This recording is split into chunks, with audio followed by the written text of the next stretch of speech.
Alléluia.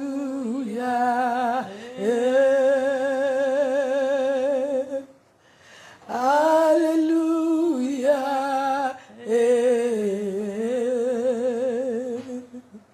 Alléluia.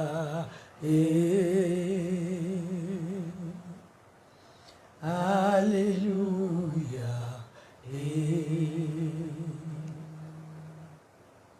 Gloire à Jésus.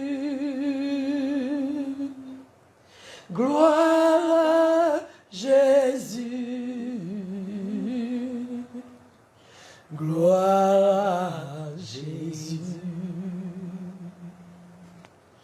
Gloire à Jésus. Hosanna.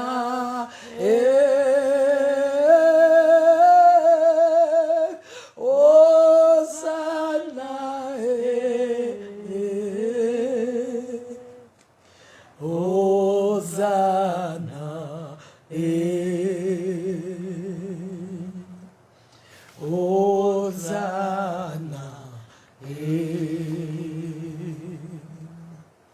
Hosanna. Hosanna.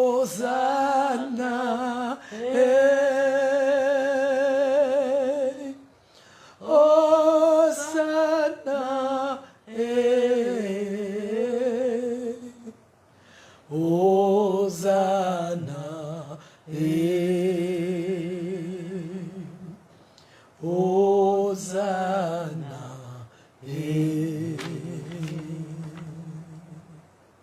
Hosanna. Hosanna.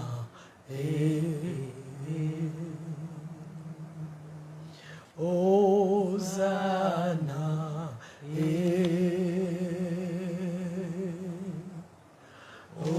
Hosanna.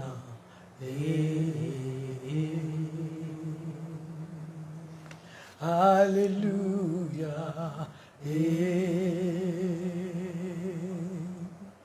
Alléluia.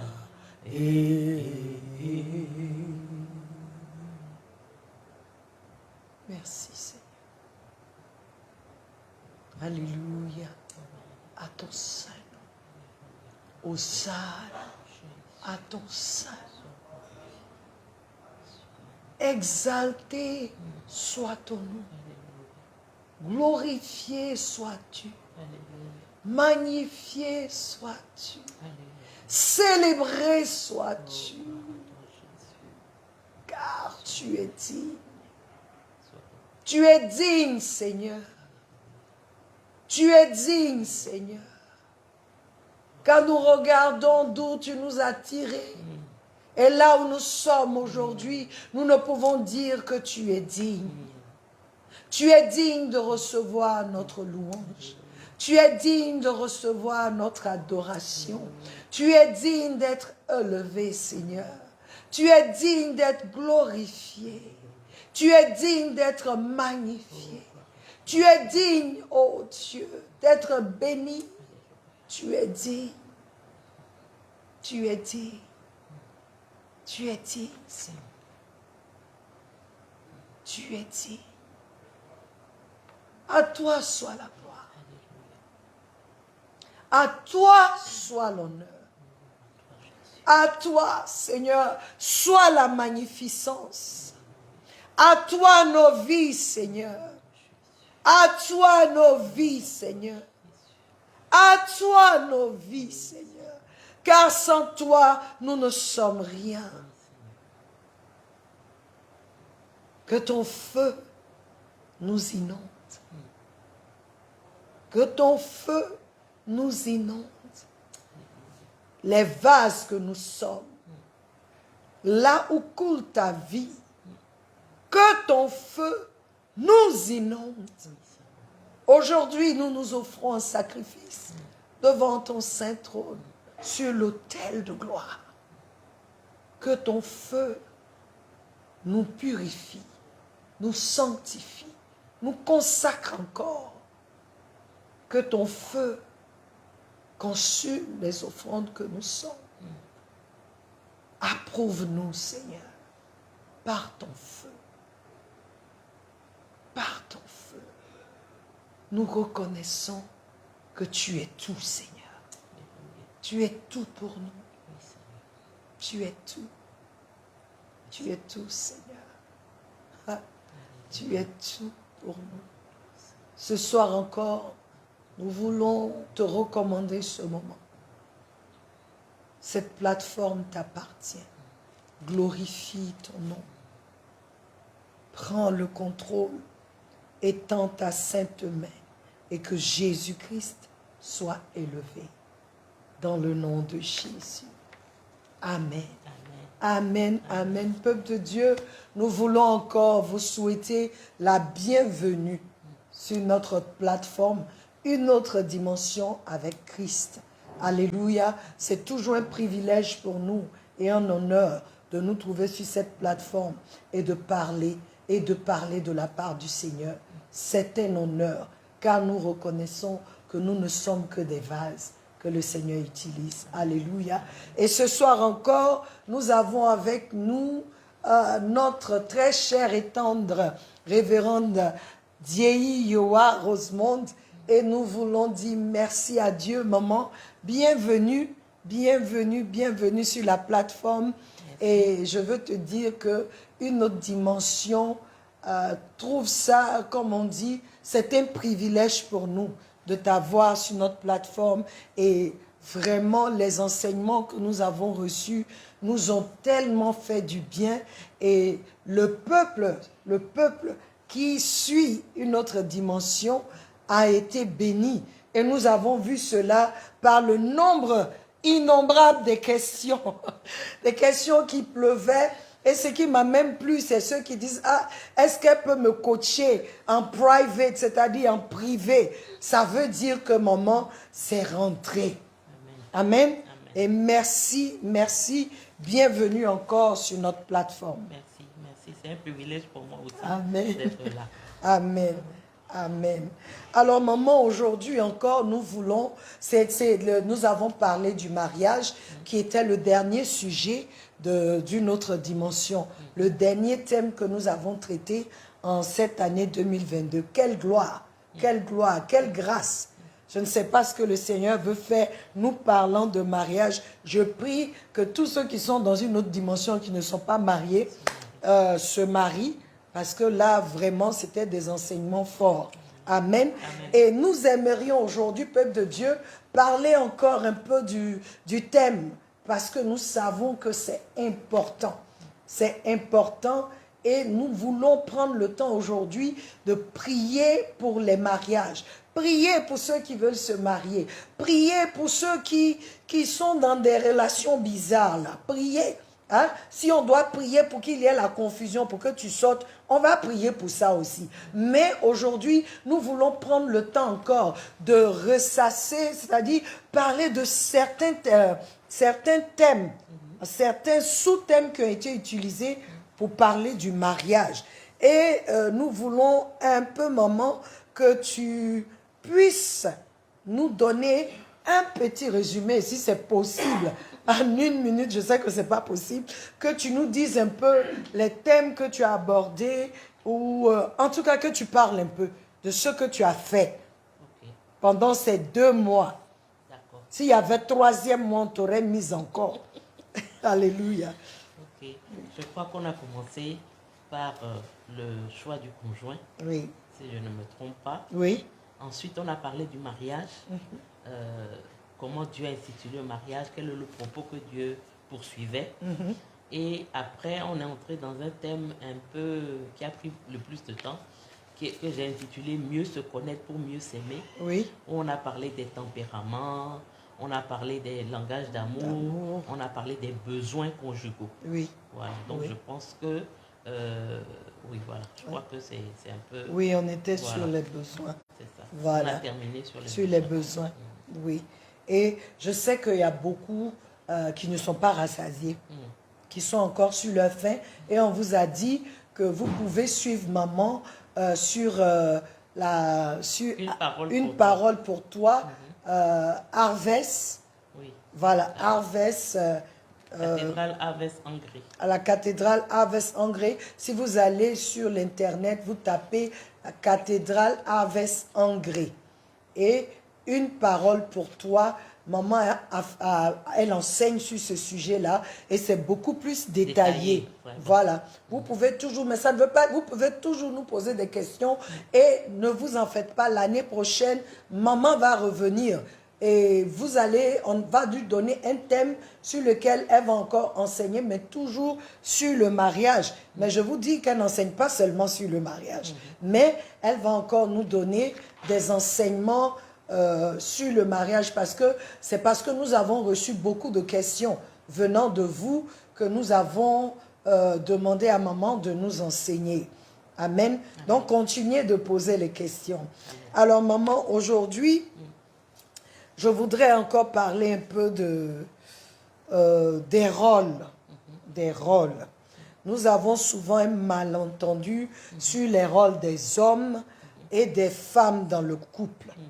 Dans l'enseignement, tu as dit que l'homme est le responsable, c'est lui qui doit pourvoir. Vraiment, il doit pourvoir aux besoins de la famille.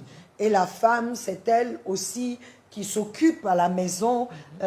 Et très souvent, voici je dirais des querelles qui arrivent où l'homme va dire elle ne m'aide pas dans les finances ou dans les dépenses. La femme aussi dit, elle ne m'aide pas, ils ne m'aident pas à la maison, je fais tout. J'aimerais que tu parles un peu de ça parce qu'il y a un malentendu où quand on dit c'est le rôle de chacun et chacun dit, bon, c'est mon rôle, c'est moi, je paye ça. Donc, comme c'est moi qui travaille et qui rentre à la maison, la femme a peut-être 4 enfants à la maison là, n'est-ce pas? Donc, quand lui, il rentre, même s'il y a quelque chose qui est jeté, non. La chambre n'est pas faite, non. C'est son rôle, la femme, c'est elle qui doit nettoyer, c'est elle qui doit préparer. Bon, il y a même des hommes, même la servante, il ne veut pas qu'elle prépare, il faut que ce soit sa femme. Donc, j'aimerais un peu que tu nous parles des rôles, parce qu'il y a un malentendu un peu, surtout dans les couples. Ok. D'abord, je voudrais dire que c'est pas tellement les rôles. C'est là où déjà on crée des problèmes en parlant de rôle.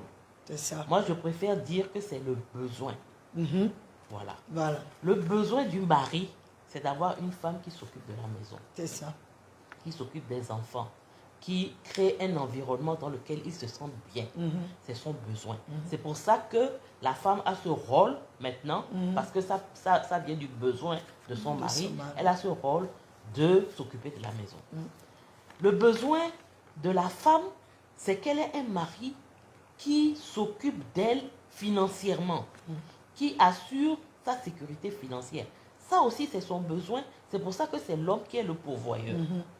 Donc, du fait que... en fait, ce que j'ai parlé en parlant des besoins, d'abord, je voudrais dire qu'il n'y a pas de texte biblique pour dire que, voilà, c'est écrit dans la Bible que voilà le besoin de la femme, voilà le besoin de l'homme. Mais c'est tout ce qui accompagne les couples dans des situations de crise, dans des situations où ils ont besoin d'aide, qui ont réussi à identifier derrière les problèmes qu'ils réglaient, que voilà, c'est ça le besoin de l'homme, c'est ça le besoin de la femme.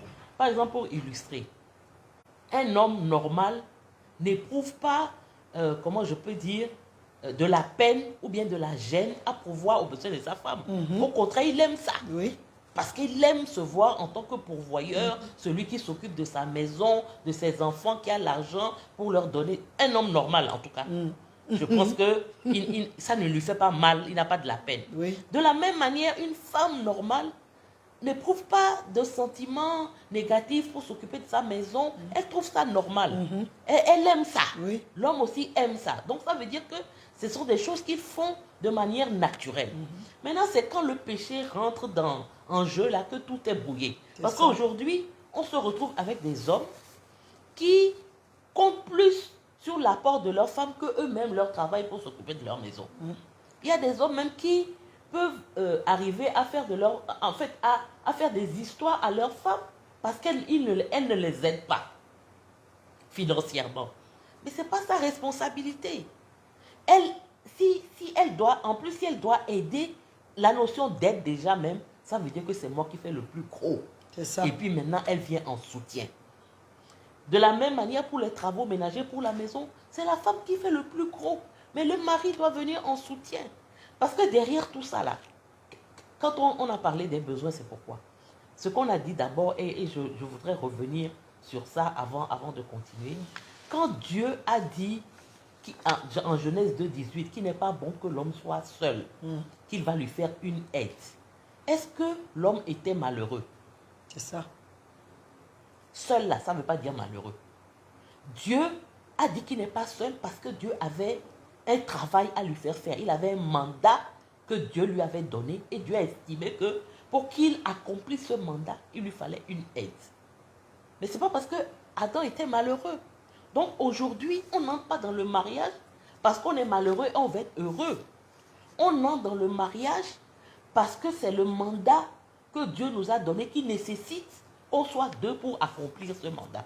Par exemple, procréer, dominer, assujettir la terre. Pour procréer, on ne peut pas le faire seul.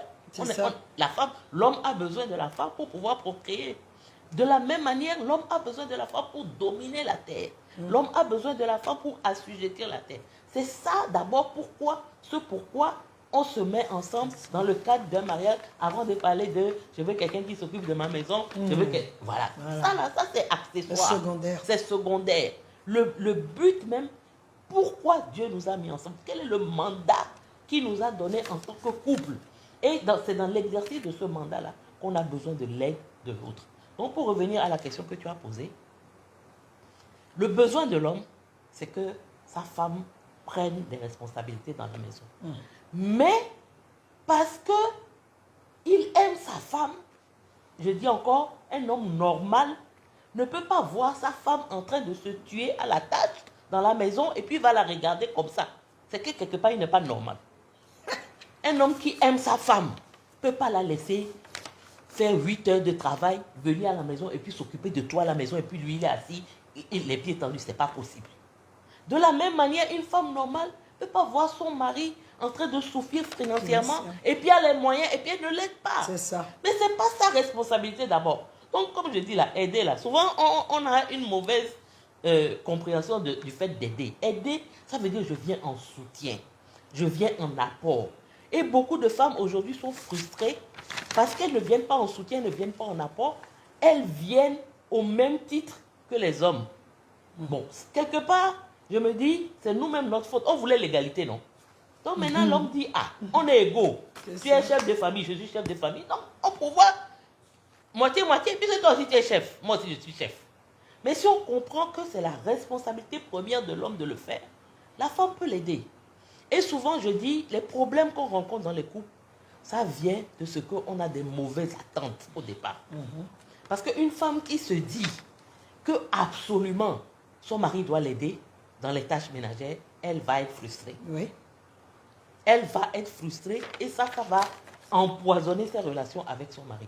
Un homme aussi qui se dit, déjà même dans le choix de la femme, même, il veut choisir une femme qui travaille déjà, qui a les moyens comme ça, le poids de financier ne va pas peser sur lui seul.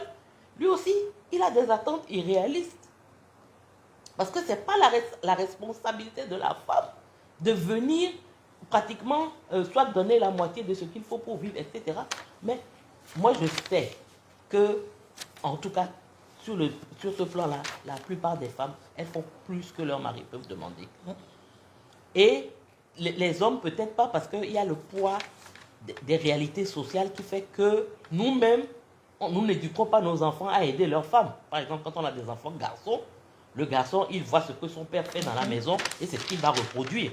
Donc, normalement, c'est à la femme de dire au garçon, non, demain, quand tu auras ta femme, il ne faut pas la laisser comme ça. Tu ne peux pas la laisser se taper tout le boulot à la maison. Ce n'est pas un signe d'amour. Donc, tout ça, c'est une question d'éducation sociale, mais je reviens aux besoins. Et c'est ça, c'est important, parce qu'on se marie pour rendre l'autre heureux. Ça, je dis ça toujours, parce que c'est ça la réalité. Quand on se dit que je me marie pour rendre quelqu'un heureux, ça veut dire que déjà, même dans le choix, je vais faire attention. Est-ce que cet homme que je suis en train de choisir ou cette femme que je peux la rendre heureuse? c'est pas est-ce qu'elle peut me rendre, parce que c'est ça, on choisit en se disant, est-ce qu'il peut me rendre moi heureux? Mais c'est pas ça. Parce que je dis, Adam n'était pas malheureux. Adam n'avait pas de problème. D'ailleurs, même il a reproché à Dieu après quand les choses se sont gâtées. Adam n'avait pas de problème par rapport à la notion de bonheur, parce qu'il avait l'amour de Dieu. Il avait tout ce qu'il fallait dans le jardin. Mais ce que Adam n'avait pas, c'est quelqu'un à aimer. Quelqu'un à qui donner tout cet amour qu'il avait dans son cœur.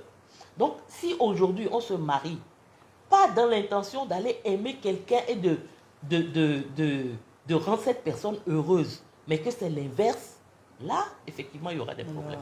Oui. Amen. Amen. Merci, maman. Parce qu'en un mot, lorsqu'on commence à parler de rôle dans le couple, c'est qu'il y a déjà un problème. Oui. Voilà. Oui. Il y a déjà un problème parce que c'est, comme tu le dis, c'est le besoin de l'un et l'autre. Et en faisant, en essayant de répondre aux besoins de l'autre, on nous dit que c'est notre rôle. Mais en fait, nous sommes en train de répondre aux besoins de l'un et l'autre. Et parce que je voudrais vraiment, peuple chrétien, vraiment, et ceux aussi qui ne sont pas chrétiens, parce que même si tu es marié, en tout cas, tu es une femme, tu es marié à un homme qui est marié à une femme, hein, ce genre de mariage, je vous ai déjà dit que Adam et Ève n'étaient pas chrétiens. Voilà. On dit que c'est parce qu'ils sont chrétiens. Non. Dieu, quand Dieu les a créés là, il n'a pas dit voici les chrétiens. Il a créé un homme et une femme. Et pour lui, sa gloire, pour répondre à lui, son besoin. Voilà. Et lui, il répond aussi à nos besoins. Mais aujourd'hui, quand on se retrouve, oui, ma femme doit faire ceci, mon mari doit faire cela, il ne fait plus, il y a un problème. Parce que tu as enlevé tes yeux sur l'essentiel. Voilà. Donc, je voudrais nous encourager que quand tu verras que ton mari ou ta femme, dans ce que tu appelles son rôle, est faible, n'arrive pas à le faire, c'est à toi de l'aider. Voilà. Ce n'est pas, je veux qu'on sache, ce n'est pas parce que l'autre ne t'aime pas. Souvent, l'autre ne connaît même pas ton besoin. C'est ça. Et puis, maman, quand on parle même de rôle, en Afrique, on a une culture. En Europe, mais nos hommes africains ici, là, en Europe, ils préparent. Mais pire, j'ai ma nièce qui m'a dit, quand un Africain est avec une blanche, il fait les choses. Quand il est avec une africaine, là, il ne fait pas. Donc déjà, pour nous, les Africains, arrêtons ça. Vraiment. Tu ne peux pas ne pas aider ta femme. Comme elle ne peut pas ne pas t'aider. C'est comme maman a dit, c'est qu'il y a quelque chose qui ne va pas. Donc, on voudrait nous envoyer. Ce n'est pas même des rôles. Ce sont des besoins auxquels chacun de nous répond. Et quand tu sais que c'est un besoin, tu ne vois plus la personne comme la personne faisant exprès. C'est ça. Tu vois la personne comme une personne qui a besoin d'aide. Tu dois aider. C'est bon quand ton mari peut t'aider. C'est bon quand ta femme peut t'aider. Mais ce n'est pas son devoir. Je ne sais pas comment on dit ça. Ce n'est pas une obligation dans le sens où je suis rentrée, la maison est sale. Pourquoi la maison est sale? Ou bien, en fait, faisons attention. Et moi, je pense, maman, que la base de tout ça, c'est l'amour. C'est ça. Je suis d'accord avec voilà. toi. Parce que quand il y a l'amour... Quand l'amour motive... Voilà, ça. On va parler... Oh, s'il te plaît, fais un peu. On va parler quand c'est l'amour qui est dedans. Mais quand on regarde comme un devoir, c'est fini. Il y aura toujours des histoires. Maman, j'aimerais un peu que tu me parles. Parce que quand on dit... Moi, ce côté financier, j'en parle parce qu'aujourd'hui, on a tellement de coachs. On entend sur les réseaux. Un homme qui ne travaille pas, je fais quoi avec lui? Un homme qui n'a pas d'argent, ce n'est pas la peine qu'il se marie. On entend beaucoup de choses. Et souvent, je pense que c'est même extrapolé parce que ça va à l'extrême. Donc j'aimerais, parce qu'aujourd'hui, quelqu'un qui t'entend, qui dit, toi tu dis le besoin de la femme, c'est d'avoir un homme qui s'occupe d'elle, financièrement, qui prend soin d'elle, même quand la femme a l'argent. Mais un homme qui s'occupe d'elle, financièrement, qui prend soin. Donc aujourd'hui, je voudrais vraiment que tu parles un peu de ça pour ne pas que les chrétiens, parce qu'aujourd'hui, il y a beaucoup de chrétiens qui écoutent ces coachs, qui sont là, une femme, tu dois avoir, si l'homme n'a rien, tu ne peux rien faire avec lui. Il y a la femme vertueuse. Donc j'aimerais que tu parles un peu de ça, pour ne pas que les chrétiens, même la jeune fille ou la jeune dame qui est mariée, qui à cause des problèmes financiers, était prête à quitter, qu'elle t'entende et qu'elle entende la voix de Dieu. D'accord. Ok. Ce que je voudrais dire pour commencer, c'est que vous savez que en tant que chrétien, nous savons tous que tout ce que Dieu a créé qui est bon, l'ennemi veut le pervertir. C'est ça. Donc ce besoin, j'estime que ce besoin de la femme d'être prise en charge, de se sentir en sécurité parce qu'elle a un mari qui peut subvenir à ses besoins, ce besoin-là est perverti par le diable. C'est ça. Et ça devient, oui, les femmes aiment l'argent, les femmes sont matérialistes. Et c'est vrai aussi que l'argent a pris trop de place, même chez les jeunes filles. Oui. Chez les jeunes filles qui veulent se marier. Mais moi, je dis, hein, quand tu es une jeune fille, que tu veux te marier, et puis ton rêve, c'est de trouver un homme qui a déjà de l'argent, qui a déjà réalisé tout, tu vas lui apporter quoi? Tu vas être son aide comment? Et cet homme-là même, comment il va te prendre? Tu es comme une chose. C'est une décoration. Une décoration. Il peut te donner tout ce que tu veux, mais tu ne seras pas à l'aise. Quand je parle de prise en charge des besoins, c'est qu'effectivement, c'est un besoin de la femme. Mais ce besoin est perverti par l'ennemi, ce besoin est perverti par le monde, ce besoin est perverti par beaucoup de choses. Mais à la base, qu'est-ce que ça signifie? Ça signifie que si ton choix ne doit pas être conditionné par la situation financière de l'homme avec lequel tu dois te marier. C'est ça. Surtout si tu es jeune, vous devez commencer ensemble, bâtir des choses ensemble. Et cet homme doit se rendre compte que à partir du jour où tu es entré dans sa vie, quelque chose de spécial s'est passé. La Bible dit que celui qui a trouvé une femme a trouvé le bonheur. Cet homme doit se dire, ah, je faisais des affaires avant, je travaillais avant, mais depuis que je me suis marié avec cette femme-là, mes affaires ont pris une autre dimension. Ma vie est devenue différente. C'est ça qui fait, enfin pour moi, la valeur d'une femme. C'est pas d'aller trouver quelqu'un qui a déjà tout et puis en profiter, non. Donc, je pense qu'il faut, on est toujours à l'esprit que tout ce que Dieu fait qui est bon, le diable va venir le pervertir. Et ça, c'est un domaine dans lequel le diable pervertit. Dire que oui, quand quelqu'un n'a pas la... Quand on dit même que le mari doit s'occuper financièrement de sa femme. Si ton mari est menuisier, c'est ce qu'il peut faire en tant que menuisier qui va s'occuper de tes besoins. Oui. Il ne peut pas aller voler l'argent. Au contraire, toi, tu dois l'aider. Non pas forcément en lui donnant de l'argent, mais même avec des idées. En lui disant, ah, c'est vrai que pour le moment, tu as un seul apprenti. Le travail qu'on te donne, même tu ne fais même pas bien. Tu te caches des clients. Si tu faisais comme ça, ça allait agrandir ton entreprise. Et voilà. Oui. Et c'est ça, être l'aide. Ce n'est pas venir travailler pour dire, ah, j'attends les 5 francs de ma femme pour payer le loyer. Non. Et les femmes aussi, quand on dit qu'un homme doit nous prendre en charge financièrement, il ne faut pas, être sur la vie du monsieur. Si tu veux avoir une vie meilleure, travaille et aie la vie meilleure. Mais lui, il te donne le basique. Il te donne ce qu'il te faut en fonction de ses moyens. C'est pour ça qu'aujourd'hui, comme je dis, quand une femme travaille et qu'elle a de l'argent, elle n'a pas de problème.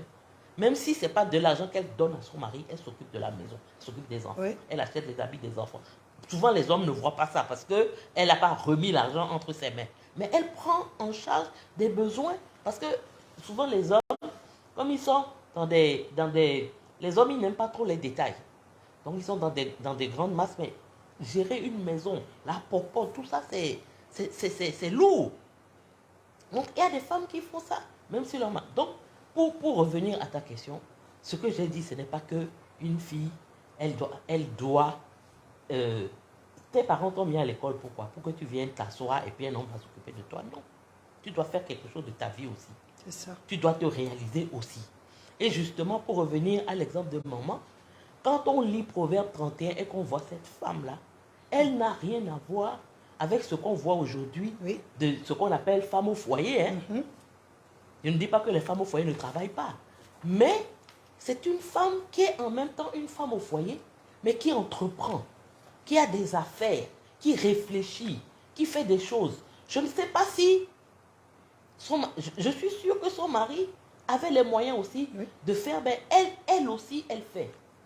Et moi, je me dis, en général, hein, d'une manière générale, quand tu as la chance, par exemple, d'avoir un mari qui a les moyens, ce que tu fais, ça peut être pour aider les autres.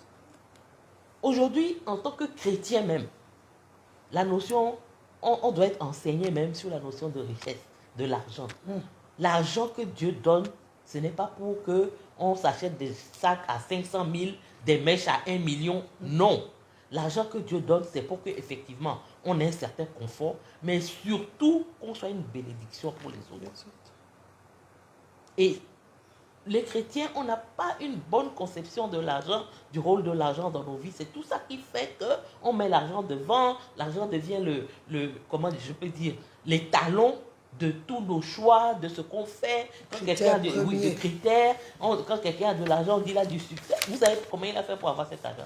S'il a vendu drogue pour avoir l'argent là, il a du succès comme ça. C'est vrai qu'il peut avoir de l'argent, mais c'est pas du... l'argent dans, je dirais, pour un chrétien, c'est quelque chose qui doit te permettre d'avoir de l'impact dans la vie des autres, de rendre la vie des autres belle. Même si tu es riche et que c'est toi seul qui bouffes ton argent, aux yeux de Dieu, tu n'es pas riche. Oui.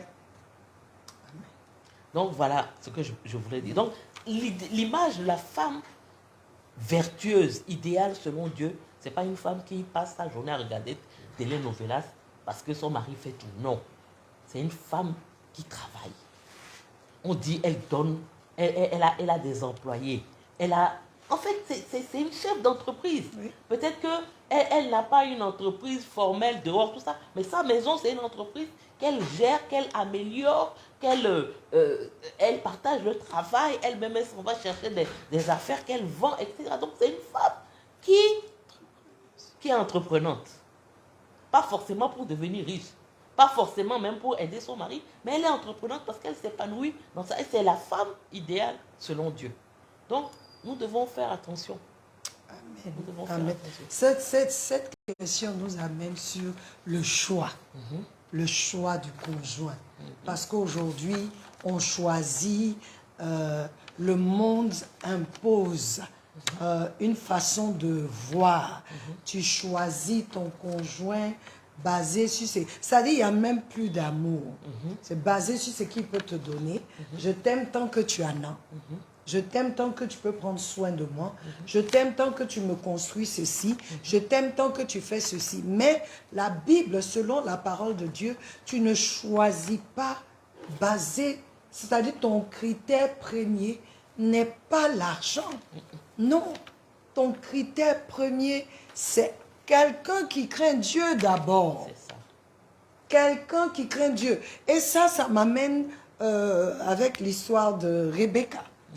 Lorsque Eliezer est arrivé, Eliezer a dit, la fille qui viendra au puits et qui me donnera à boire, à qui je demanderai de l'eau à boire et qui me donnera à boire et qui voudra donner, qui proposera d'elle-même de donner à boire à mon troupeau. Celle-ci sera la femme. Ça dit, il y avait un critère qu'il cherchait. C'était pas si la fille était riche ou bien si elle était belle, ça n'avait rien à voir. Parce que ses critères étaient corrects, il est tombé sur la bonne personne. Donc aujourd'hui, je veux nous encourager. Parce que tu peux voir quelqu'un aujourd'hui qui n'a rien. mais qui a du potentiel. C'est là ton rôle d'aide. Je vois telle personne qui peut faire telle chose. Peut-être qu'actuellement, on ne voit pas, mais déjà, comment lui et moi, on va ensemble, comment on se parle, comment il voit sa vie, la vision, quand on marche un peu ensemble, comment est-ce que ça se passe. Mais aujourd'hui, là, même dans l'église, on cherche quelqu'un qui a l'argent. Combien parmi nous avons eu des hommes qui ont l'argent et puis on n'était pas satisfaites, malgré tout ce qu'on avait, tout ce qu'on nous donnait. Comment tu t'es même traité? Comme une chose. Parce qu'on sait que si on fait comme ça, hein, une liasse de billets ici, là, tu vas venir. Je voudrais nous encourager, mes sœurs. Les finances, c'est important. Mais ce n'est pas plus important que ton bonheur. L'argent ne fait pas le bonheur. Non. L'argent aide. Mais c'est pas ça en Côte d'Ivoire ici, on dit quoi? Que l'argent rend propre. L'argent lave. Hein? L'argent lave. L'eau lave, mais l'argent rend propre. C'est ce que... Voilà, quand on a ce genre d'expression, mais c'est compliqué. C'est compliqué. L'eau lave, l'argent rend propre. C'est vrai. Donc tu cherches maintenant où il y a l'argent. Mais pourquoi tu ne cherches pas toi-même? Qu'est-ce qu'il y a en toi qu'un homme peut chercher? Il y a des hommes qui regardent et disent non, avec cette femme, je peux aller loin. Parce qu'elle est ambitieuse. Parce qu'elle avance. Il y a des hommes aussi, ils veulent seulement une femme qui ne fait rien parce qu'ils veulent dominer. Mais tout ça, ça ne rend pas ton couple selon ce que Dieu veut. Il y a un modèle que Dieu veut et c'est ce modèle que nous devons choisir. Nous, les chrétiens. Et ceux qui veulent être heureux dans leur mariage, nous vous encourageons à chercher ce que Dieu veut. D'abord. Alléluia. Alors, si vas-y maman. Pour compléter, pendant que tu parlais, j'ai commencé une série sur la famille. Et je me rends compte que tout ça, c'est un problème d'éducation à la base. Oui. Parce que souvent, c'est les parents même qui poussent leurs enfants à aller chercher des maris riches, des hommes qui... La fille, elle n'est pas encore mariée, elle est chez toi, mais elle vient avec de l'argent, des mèches, des sacs. Tu ne lui demandes pas d'où ça vient. D'où ça vient, elle te donne même. Elle ne travaille pas. Comme j'ai vu la dernière fois, on dit salaire 80 000, loyer 100 000, mèche 500 000. Et puis sac combien? Donc quelqu'un qui a un salaire de 80 000, il peut acheter mèche 500 000 comment? C'est ça. Donc, il faut que la famille même, à la base, les familles chrétiennes, on reprenne l'éducation de nos filles, de nos garçons sur ces histoires-là. Bon, comme ce n'est pas le thème, mais je voulais juste... Oui, mais c'est très important, maman. Oui, parce que c'est ça qui fait que les enfants deviennent... Un enfant qui est dans une famille, on lui a montré que l'argent, là, c'est pas tout. Que ce qui fait la valeur d'un homme, c'est pas l'argent. C'est pas l'argent. Donc, cette jeune fille, elle ne va jamais aller choisir juste pour l'argent parce qu'elle n'a pas été éduquée comme ça. Elle a été éduquée à vivre avec les moyens que ses parents avaient. Elle n'a pas les yeux plus gros que le ventre. Elle n'a pas envie de faire des choses dont elle n'a pas les moyens aujourd'hui, mais elle a plutôt envie de construire quelque chose avec un homme et demain peut-être vivre de manière plus confortable. Amen. Amen. Et nous avons notre dernier, je dirais, notre dernier sujet qui parle du sexe dans le mariage. C'est un grand sujet. Il y a deux grands sujets dans le couple, là, le sexe et l'argent. Et vraiment, je voudrais qu'on parle un peu du sexe. Les femmes se plaignent, les hommes se plaignent. Que pouvons-nous dire? Parce qu'aujourd'hui, j'ai entendu un homme de Dieu qui avait été invité sur l'une des chaînes ici, et les gens lui disaient, mais qu'il a parlé de sexe, est-ce que ce n'est pas trop? Mais j'ai aimé sa réponse. C'est pas que j'aime toujours ce qu'il dit, mais j'ai aimé sa réponse. Parce qu'aujourd'hui, l'Église ne parle pas trop du sexe. Nos enfants, on est comme... Bon, ce sont des sujets qui sont tabous. Et ce qui fait que même quand nos jeunes, on a des gens qui vont se marier, on ne passe pas le temps sur ces sujets-là. Pourtant, ces sujets sont tellement importants et qu'ils divisent les familles. À cause de ces sujets dans les familles, il y a l'infidélité, il y a le divorce, il y a beaucoup de choses qui se passent. C'est un sujet qui est important. Donc, j'aimerais que tu nous donnes, et pour que le peuple veuille encore que tu reviennes, je sais qu'il veut, pour qu'on puisse parler du sexe dans le mariage. L'importance du sexe dans le mariage. Et pourquoi la femme se plaint, l'homme se plaint. Bon, qu'est-ce qui se passe? En tout cas, c'est un sujet vraiment vaste. C'est vaste. Et c'est un sujet qui m'intéresse beaucoup. Comme je l'ai dit, je ne sais pas, je ne pense pas que ce soit une autre dimension, mais à une parole pour toi, j'ai dit que moi, je suis quelqu'un qui est très pudique. Quelqu'un qui, de nature, ne parle pas beaucoup. Mais, c'est comme si le Seigneur m'a libéré par rapport à cette question, parce que ça cause, je vois que ça cause tellement de dégâts dans les couples qu'il faut qu'on en parle. Surtout dans le milieu chrétien.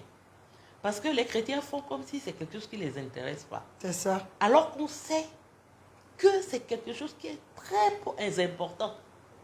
Surtout pour les hommes.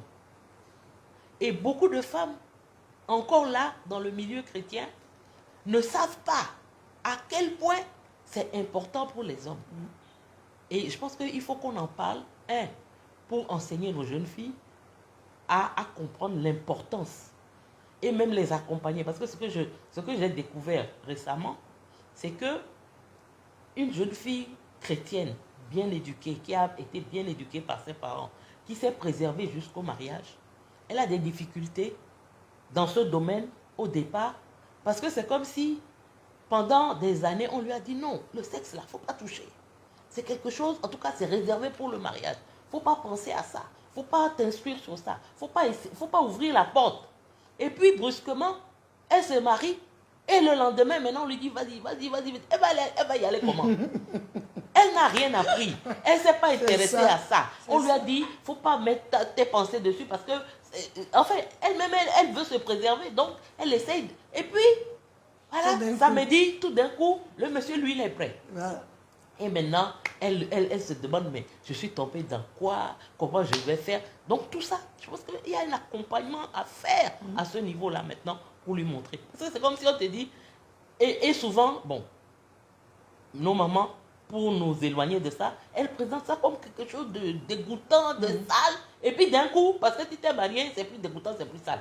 Alors qu'en temps, tu as été formaté. Donc ça veut dire que même il faut du temps pour une jeune fille qui se marie, pour que son désir s'éveille, pour qu'elle soit prête pour son mari. Et ça, le garçon aussi doit le savoir, pour savoir que ce n'est pas comme dans les romans là. On est marié et puis le premier soir, oui, on est dans une suite nuptiale et puis on va au 7e ciel. Ça ne se passe pas comme ça dans la vraie vie. Donc tout ça, c'est un ensemble. Maintenant, pour revenir dans le cadre du mariage, moi je dis, quand on va prendre 10 couples en crise, on va trouver 8 où le problème fondamental, c'est le sexe. Quand tu vas creuser, le mari va commencer par dire, oui, ma femme ne me respecte pas. Ma femme est impolie. Ma femme ne s'occupe pas bien de la maison. Ma femme ne prépare pas bien. Mais quand tu vas creuser là, tout ça là, ça n'a rien à voir. C'est parce qu'elle se refuse. Et quand ce problème est réglé, tout d'un coup, par miracle, elle s'est préparée, tout va bien. Donc, il faut qu'on enseigne. Et encore une fois, c'est un domaine tellement important que le diable s'en est saisi. Tout ce qui est important pour notre vie en tant qu'enfant de Dieu, le diable s'en saisit. Quand on dit qu'il vient pour égorger, voler et détruire, ce n'est pas forcément détruire là, ce n'est pas forcément te tuer. Quand tu meurs, tu vas retourner à ton père. Il n'a pas vraiment fait quelque chose d'extraordinaire en te tuant. Mais il te tue en te volant ta destinée. Il te tue en te volant ton mariage. Il te tue en te volant tes enfants. Et sur tous ces points-là, tu dois être enseigné, alerte, savoir que le diable est en train de travailler. Et je pense que, en tant que chrétien, on doit investir ce terrain du sexe aussi pour commencer à parler du sexe selon Dieu. Le sexe là, ce n'est pas le diable qui l'a créé. Non. Et la sexualité, est quelque chose qui est important pour le mariage. Et il y a beaucoup de femmes qui ne le croient pas. Des femmes chrétiennes qui ne le croient pas. Et ça, c'est ça qui amène toutes ces histoires d'infidélité, de divorce, etc. Moi, je dis toujours, j'ai lu ça quelque part et ça m'a marqué, et je le dis toujours. J'ai dit, un homme qui a une Rolls-Royce dans son garage ne va pas aller voler une 2 chevaux dans la rue. C'est ça. La Rolls-Royce, là, c'est sa femme. Peut-être qu'elle n'est pas la plus belle du quartier. Peut-être qu'elle n'est pas, je ne sais pas, elle n'a rien d'extraordinaire. Mais quand lui, à ses yeux, c'est la femme qu'il lui faut, qui lui convient, il ne va pas aller dans la rue pour aller voler des chevaux alors qu'il a une belle voiture dans son garage. Et justement, nous les femmes, nous devons faire en sorte que nous soyons les Rolls-Royce de notre mari. Pendant qu'on on parlait du sexe, il y a un papa qui a dit quelque chose qui m'a vraiment touchée. Il dit qu'aujourd'hui, les hommes, quand ils vont au travail, quand ils sont dans la rue, ils sont bombardés par des images sexuelles de jeunes filles. Voilà sein, voilà fesses, tout est dehors. Et les collègues de travail, ils voient ça du matin jusqu'au soir. Et puis il rentre à la maison, sa femme, le spectacle qu'il lui propose là, qu'elle lui propose là, ça ne peut pas matcher comme non. On dit. Ça n'a rien à voir avec ce qu'il a vu de. Or, il faut que quand il rentre là, ce que sa femme lui montre lui fasse oublier tout ce qu'il a vu depuis le matin, qu'il a perturbé. Yeah. Et nous les femmes, on se dit, oh, mon mari est chrétien, il va regarder quoi? Il va être, ton mari est chrétien. Mais est-ce que tu sais, j'ai montré aux femmes un article que j'ai lu, on dit un homme, il a des pensées sexuelles toutes les 15 minutes. Nous les femmes là, ça nous paraît incroyable. Mais c'est vrai. Et vous imaginez comment il doit se battre contre ces pensées-là. Quand il a une femme qui rentre à la maison, la femme se refuse. La femme dit non, tu exagères. Ah, c'est quoi? On est mariés là, c'est pour ça seulement. Et en temps, effectivement, comme je l'ai montré avec les besoins, quand le mari ne répond pas aux besoins de la femme, elle est encore moins encline à répondre à lui ce besoin qui est primordial pour lui. C'est pour ça qu'il est important de connaître nos besoins. C'est vrai que j'ai présenté des choses, mais je vous encourage à ne pas s'en tenir à ce que j'ai présenté. Demandez à vos femmes, demandez à vos maris, quel est ton besoin? Oui, comment je peux le combler? Qu'est-ce que tu attends de moi? Qu'est-ce que je dois faire? Et ça, vous devez commencer à faire ces choses-là. C'est ça qui va faire qu'il y aura l'équilibre dans le couple. Oui. Parce que on parle du sexe, mais il est montré, et je crois que j'en ai parlé, qu'une femme ne peut pas satisfaire son mari sexuellement si elle ne reçoit pas de l'affection. Parce que elle, son besoin, c'est d'abord de l'affection. Et une femme qui a de l'affection correctement n'aura aucun problème à satisfaire le besoin sexuel de son mari. Donc, c'est comme si tu me fais, je te fais, tu me fais, tu réponds à mon besoin, je réponds à ton besoin. Mais si chacun faillit, c'est sûr qu'il y aura des problèmes et on ne pourra pas s'en sortir. Amen. Comme on doit prier, amen. On va s'arrêter là. Amen. Et je voudrais que tu saches que répondre aux besoins de l'autre conditionne, amène l'autre à être beaucoup plus réceptif. C'est ça. C'est ça. Parce que souvent, bon, donc comme je n'ai pas fait, donc aussi, non, ce n'est pas ça. C'est que ça rend les choses un peu plus faciles. Voilà, c'est ce qu'on essaie de dire. Quand tu réponds aux besoins de l'autre, toi-même, l'atmosphère, toi-même, tu donnes l'atmosphère, tu mets les choses en place. Et c'est naturel. Mais naturellement, comme on le dit, il y a quelqu'un qui dit, comme la femme là, ce que tu sèmes là, elle multiplie pour te donner. Donc, si tu sèmes le mal, c'est ce qu'elle va multiplier pour te donner. Parce qu'elle est un terrain dans lequel on peut s'aimer et qui multiplie et ça peut produire, tu peux moissonner. Donc, c'est des deux côtés. Et vraiment, nous allons parler du sexe l'année prochaine, mais c'est pour nous dire que c'est très important parce qu'on va parler de la satisfaction sexuelle. Il y a beaucoup de femmes qui ne veulent pas de sexe parce qu'elles ne sont pas satisfaites. Pourtant, le monsieur, il pense qu'il est très fort. Oui. Voilà. Il y a des hommes aussi, ils ne sont pas satisfaits avec leur femme parce qu'ils sentent que elle est là, mais elle n'est pas vraiment là. Et je voudrais qu'on le sache. Un homme peut faire la différence entre une femme qui se donne totalement à lui et une femme qui se donne par devoir.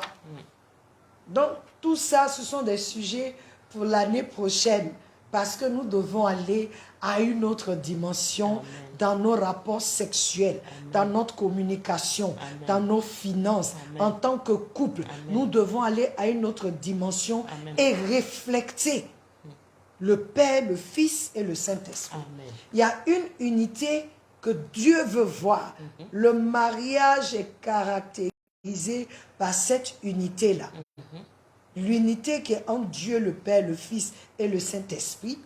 Quand il voit un couple qui est uni, ça ne veut pas dire que non. Mais on est unis même sur nos désaccords. On est unis. Et la chose qui nous conduit, la chose que nous regardons, c'est Christ. Amen. C'est Dieu. Aujourd'hui, nous voulons dire à une famille, le Seigneur ne t'a pas oublié. Ce thème, ce sujet, c'est pour toi. Amen.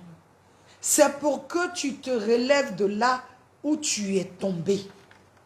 C'est pour que tu chasses, tu renonces à ces idées que tu avais sur le mariage.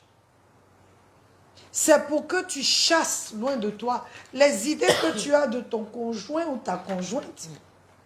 Ou de penser que ce n'est pas la bonne personne. Aujourd'hui, nous voulons que tu comprennes que lorsqu'on parle des rôles, en fait, on parle des besoins de chacun. Des besoins de ton mari auxquels tu dois répondre et des besoins de ta femme auxquels tu dois répondre. Ce n'est pas un rôle. C'est comme quelqu'un disait, où c'est écrit? Où c'est écrit que c'est la femme qui doit préparer? Où c'est écrit que c'est elle qui doit nettoyer? Ce n'est pas écrit, mais c'est le besoin de l'autre. Il y a des hommes qui préparent. En Europe, quand le monsieur est grand qu'avant, il va chauffer la nourriture pour déposer. C'est vrai qu'on n'a pas les mêmes réalités. En Afrique, on a des servantes, tout ça. Mais tout ça, le monsieur, même avec ça, il veut sentir que tu es là. Parce que toi, tu le connais. Toi, tu sais ce qu'il aime. Ce n'est pas la servante. Hein, on se plaint, la servante a volé le mari. Non. Pourquoi elle répond aux besoins du monsieur plus que toi? Ou bien la femme, maintenant, elle a son amant, le chauffeur. Où es-tu? Où es-tu? Tu n'es jamais là. Tu n'es jamais là. Tu cherches l'argent pour qu'il y ait de l'argent. Pour que c'est vrai. Mais le plus, c'est là où tu te rends compte que le plus important, ce n'est pas l'argent seulement, c'est ton temps de qualité avec cette femme. C'est toi qu'elle veut. Son besoin ne te remplace pas. Ce sont des sujets que nous allons encore aborder l'année prochaine, mais nous voulons prier aujourd'hui pour les mariages chrétiens. Comment est-ce que les mariages chrétiens sont attaqués? La parole déclare, je crois dans le livre de Matthieu, que ce que Dieu a joint ensemble, qu'aucun homme ne sépare. C'est-à-dire, quand il dit aucun homme là, ce n'est pas ceux qui sont dehors d'abord. Ça parle de moi, ça parle de mon mari. Que je ne sépare pas ce que lui, il a joué ensemble. Que mon mari ne sépare pas ce qu'il a joué ensemble. Et que celui qui est dehors ou celle qui est dehors ne sépare pas ce que Dieu a joint ensemble. Nous voulons vraiment que chacun de nous, je me souviens, maman, que notre première année de mariage, avant même que nous ayons 1 an d'anniversaire, je suis allée trouver notre père spirituel. Je dis, je pense que je me suis trompée. Je veux quitter. Et voici la question qu'il m'a posée. Comment est-ce que tu as grandi? Je dis, j'ai grandi avec mes grands-parents. Il dit, et tes parents? J'ai dit, non, mes parents ont divorcé quand j'avais 5 ans. Et il dit, voici la 3e question. Mais avec quel genre d'homme tu sortais? Je dis, en tout cas, je ne sortais pas avec les gens qui avaient mon âge. Je dis parce que les jeunes là, c'est comme s'ils n'ont rien dans la tête, c'est toi qui dois initier, c'est toi qui dois dire tant, mais je sortais avec des gens, en fait, tu vois un peu, non, charnel, je sortais avec des gens qui étaient quand même assez âgés, qui me guidaient, qui me disaient quoi faire. Vous savez ce qu'il m'a dit? Qu'a dit Henri, le passé Henri, en ce moment, Henri n'est pas ton père. C'est ça. Vous savez, souvent, les problèmes que nous avons dans nos foyers, c'est nous-mêmes d'abord. Il y a un besoin que j'avais. Je cherchais un père. Donc, je n'étais pas attirée par les jeunes de mon âge. J'étais attirée par des gens plus âgés que moi. Pourquoi? Parce que ceux-là vont te donner de l'affection. Il sait qu'il est avec une petite. Il te chouchoute. Moi, je cherchais papa. C'est comme quand le pasteur m'a dit ça, c'est comme si, maman, on m'en arrachait un voile. Je suis restée calme. Waouh, c'est moi-même la source de notre problème. Il dit, tu veux qu'il prenne la place de quelqu'un, ce n'est pas la place, ce n'est pas sa place. Et à partir de ce jour, je suis rentrée à la maison, je suis allée devant le Seigneur. Je dis, Seigneur, je te demande pardon pour mon caractère, mon sale comportement. Je ne savais pas que c'était moi qui avais un problème. Aujourd'hui, je veux être l'épouse que tu veux que je sois pour mon mari. Et je veux qu'il soit l'époux dont j'ai besoin. Pas celui que je veux, mais celui dont j'ai besoin pour pouvoir grandir, pour pouvoir être la femme que je dois être. Peuple de Dieu, notre vie a changé.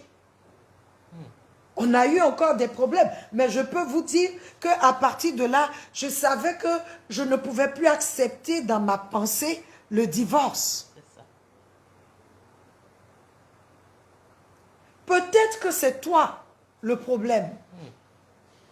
À cause de ton arrière-plan familial, à cause de la manière dont tu as grandi, à cause de l'environnement dans lequel tu as vécu, à cause de la maison dans laquelle tu étais.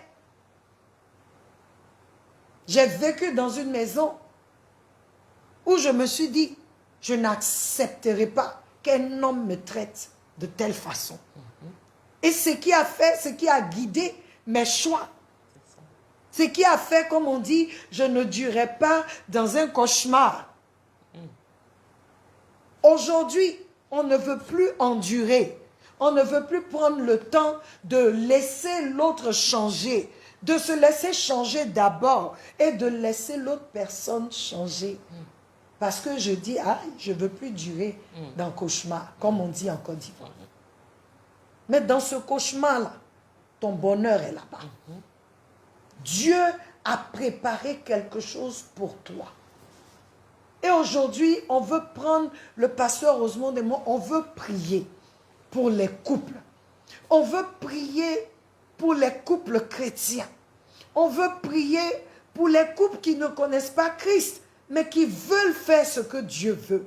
Qui ne connaissent pas Christ, mais qui veulent rester dans leur foyer, qui ne veulent pas divorcer. On veut prier pour les maris et les femmes, mâles et femelles. On veut prier parce que le mariage est sacré. C'est une institution qui vient de Dieu. Et parce que le mariage vient de Dieu, il est sacré. Tout ce que nous faisons dans notre mariage est sacré. Amen. Certains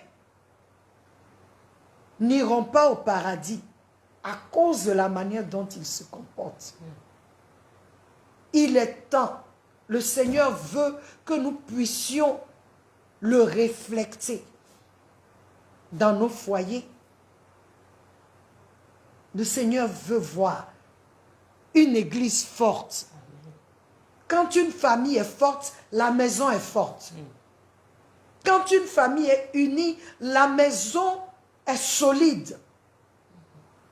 Nous voulons prier aujourd'hui pour les couples. Nous allons prier pour vous. Maman, nous voulons prier déjà pour les mariages qui sont en difficulté. Que l'Éternel intervienne.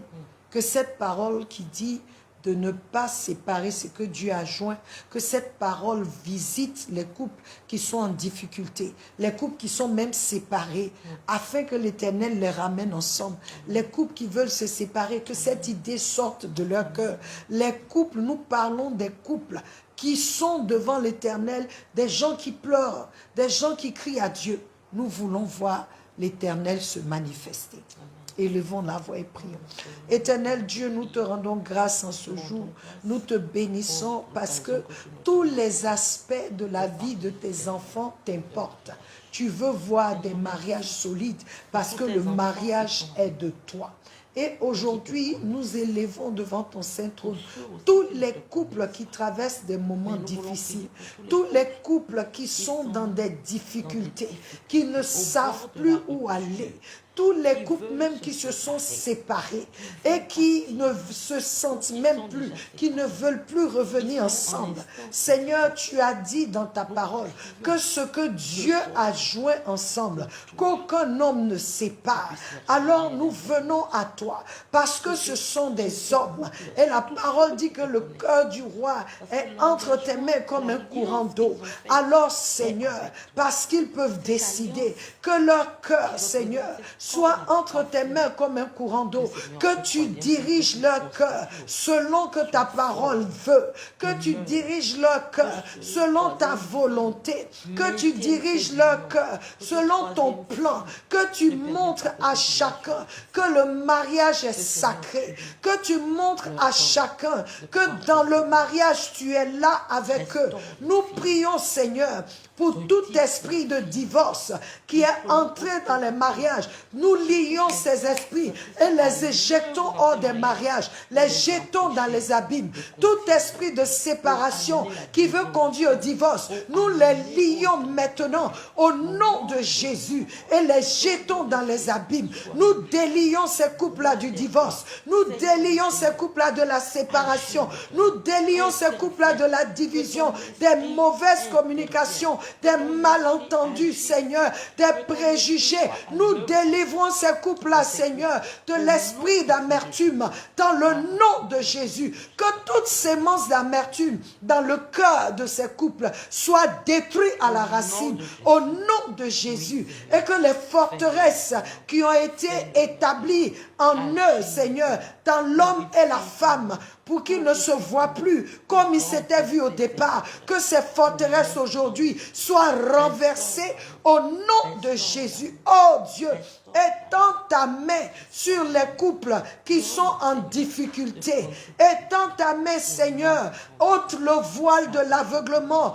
Ôte le voile de l'aveuglement, que toi-même tu révèles à chacun, oh là où il est, quelle est sa part de responsabilité et qu'ils viennent ensemble. Donne à chaque cœur, Seigneur, d'être humble devant toi, de s'humilier et de venir devant toi, Seigneur, et de penser à toi, et de penser à toi d'abord dans le nom de Jésus. Ceux qui disent, on ne s'aime plus, pourtant ils se sont aimés. Le vrai amour ne part pas comme ça. Oh Seigneur, toi-même, Seigneur, remets encore cette flamme-là, remets encore cette flamme-là, et que toi-même tu les amènes, Seigneur, devant des conseillers qui peuvent les conseiller selon toi, selon ta parole, Père. Étends ta main, ô Dieu, et ramène, restaure, restitue, Seigneur, restitue ce qui a été volé, que ceux qui se sont séparés à cause de l'infidélité, Père,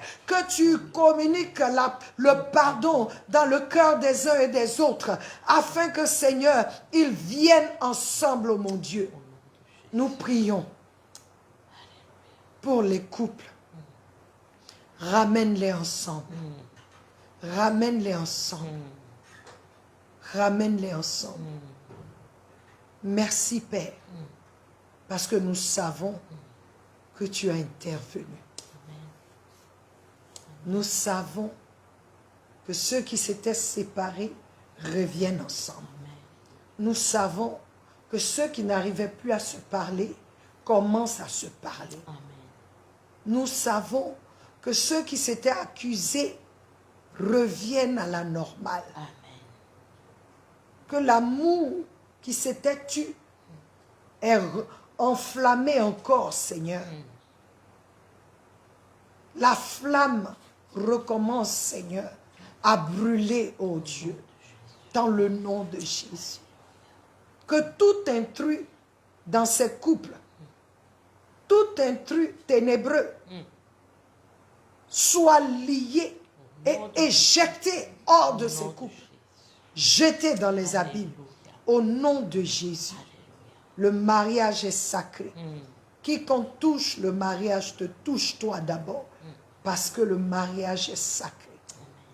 Seigneur, il y a certains qui se disent, on n'a pas bien réfléchi et puis on s'est marié. Même ceux-là, parce que le mariage n'est pas un acte anodin, nous les amenons devant toi. Alléluia. Afin que, Seigneur, tu les amènes, que tu te révèles à eux, que tu te révèles à eux et que tu les ramènes ensemble dans le nom de Jésus. Que le pardon soit communiqué. Que le pardon soit communiqué à chaque cœur. Là où il y a la rancœur, là où il y a l'amertume, que l'amertume sorte et que la paix de l'Éternel fasse son entrée. Que la rancœur sorte et que le pardon de l'Éternel fasse son entrée. Oh Dieu, toi-même, purifie ces couples et ramène-les ensemble dans le nom de Jésus. Merci, Papa, parce que tu voulais que nous élevions les mariages. Et nous croyons aujourd'hui qu'il y a des mariages qui ont été restaurés. Amen. Et je voudrais, avant de terminer, donner la parole au pasteur Osmond, qui peut-être veut prier pour un cas précis, afin qu'elle prie et nous allons clore. Seigneur, je voudrais encore prier pour un couple qui est au bord de la rupture. Oui, Seigneur. Un couple qui te connaît, des chrétiens, et qui se disent qu'ils ont fait le mauvais choix. Oh Seigneur, Oui, Seigneur. montre-leur que même s'ils ont fait le mauvais choix, tu es celui qui rachète. Yes, Lord. Et ce mauvais choix, tu vas le transformer en bon choix. Amen. Seigneur, lorsqu'ils se sont mariés, ils se sont mariés en prenant un engagement l'un vis-à-vis de l'autre. Mais ils se sont mariés également en prenant ensemble un engagement devant toi. Parce que toi, tu ne peux pas rompre ton engagement. Je déclare et je décrète que leur mariage subsiste. Amen. Envers et contre tout. Amen. Même envers et contre eux-mêmes leur volonté. Oui, Seigneur. Parce que tu dis dans ta parole que la corde à 3 fils ne peut pas se briser facilement. Tu es ce 3e fil qui ne se brise jamais. Amen. Et parce que ce fil ne se brise pas, ce mariage tient. Ce mariage subsiste. Le plan de l'ennemi visant à disloquer cette famille. Le plan de l'ennemi visant à jeter les enfants dans le désarroi. Le plan de l'ennemi visant à briser ce lien est détruit, renversé, annulé maintenant dans le précieux nom de Jésus. Oui, Seigneur, je déclare que le pardon fait son entrée. Amen. Que la patience fait son entrée. Amen. Que la bonne communication fait son entrée. Amen. Que l'amour revient. Amen. L'amour au-delà Amen. du sentiment. Amen. L'amour décision, décider d'aimer son conjoint, son mari, sa femme envers et contre tout. Amen. Seigneur, lorsque Amen. nous prenons une telle décision, nous avons toute l'armée céleste avec nous Oui, Seigneur. pour nous aider à tenir. Alléluia. Parce que ton désir, ce n'est pas qu'un mari, un foyer se brise. Yes. Ce n'est pas que les enfants soient détruits. Yes. Je voudrais prier particulièrement pour les enfants de ces foyers. Amen. Oh Seigneur, ne permets pas que la situation qu'ils traversent cause des dégâts irréversibles dans leur construction, dans leurs émotions. Parce que nous voyons aujourd'hui que beaucoup de personnes qui divorcent sont eux-mêmes des enfants de divorcés. Ils ne font que reproduire ce qu'ils ont vu leurs parents faire. et ils vont encore créer du malheur dans la vie de leurs enfants. Seigneur, ne serait-ce qu'à cause de cela, ramène un homme vers sa femme, ramène une femme vers son homme. Oh Seigneur, même si c'est un seul couple que tu rachètes ce soir, que cela soit. Que cela soit. Mais nous croyons que ce n'est pas un seul que tu rachètes, mais beaucoup. Tu dis que ton peuple périt parce qu'il lui manque la connaissance. Je prie que ces paroles, ces enseignements parviennent au cœur de tes enfants qui sont au bord de la rupture et qu'ils reconsidèrent leurs décisions et qu'ils se remettent ensemble et que tu les accompagnes, tu les aides. Amen. Tu leur envoies des aides de destinée, Amen. des personnes qui vont les aider Oui. à revivre ensemble. Amen. Non seulement à revivre ensemble, mais à retrouver le bonheur ensemble. Amen. Béni sois-tu parce que tu le fais. Dans le nom puissant de Jésus. Amen. Amen. Peuple de Dieu, nous savons que vous avez été bénis parce que nous avons été bénis. Alors nous prions que vous ne preniez pas ce que nous avons dit à la légère, que vous sachiez que c'est Dieu qui vous parle, que c'est Dieu qui veut restaurer. Alors notre temps prend fin et samedi nous nous retrouvons encore pour un merveilleux temps d'adoration. Ne ratez pas parce que ça sera très puissant. Amen. Que le Seigneur vous bénisse dans vos maisons, que vos foyers soient préservés. N'oubliez pas, nous vous aimons. Jésus vous aime plus. Amen. Amen.